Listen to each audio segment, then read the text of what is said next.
એ ચૌધરી સમાજનો પણ એક વિડીયો આવ્યો છે એની દીકરી માટેનો રોલીનો.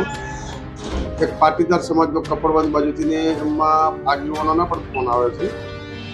તો હું આગેવાનોને ચૌધરી સમાજને પાટીદાર સમાજના આગેવાનોને વિનંતી કરું છું કે દીકરીના પરિવારને મદદ કરવા આપ સૌ કરો અને મારાથી બનતી રબારી સમાજ જ્યાં પણ જરૂર પડશે ત્યાં ચૌધરી સમાજની દીકરી માટે પાટીદાર સમાજની દીકરી માટે અમારાથી બનતી તમામ પ્રયત્ન કરી અને ચૌધરી અને પાટીદાર સમાજને દીકરીને ન્યાય અપાવવા માટે એના મા બાપને ન્યાય અપાવવા માટે ચૌધરી અને પાટીદાર સમાજના મા બાપની સાથે અમારી લાગણી રહેશે અને અમે મહેનત કરીશું. 100% હું તો ગુજરાતના સર્વ સમાજના મા બાપોની સાથે છું.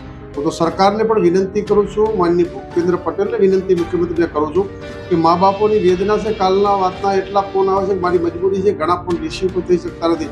ફોન મારો કાપવાનો એના પહેલો બીજો ફોન આવી જાય, કોઈનો ફોન રિસીવ થતો નથી. મારી સમગ્ર ગુજરાતમાંથી દુઃખી મા બાપોના ફોન આવે છે. દીકરીઓના ભાગી જવાના કિસ્સાઓથી અત્યારની પરિસ્થિતિ બહુ ભયંકર છે. આ વેદના મા બાપની સમજીને કાયદો લાવો એવી અને ગુજરાતના તમામ ચેનલ મીડિયા અને હું તો રોનક પટેલ ઉપર મને વધારે ભરોસો છે.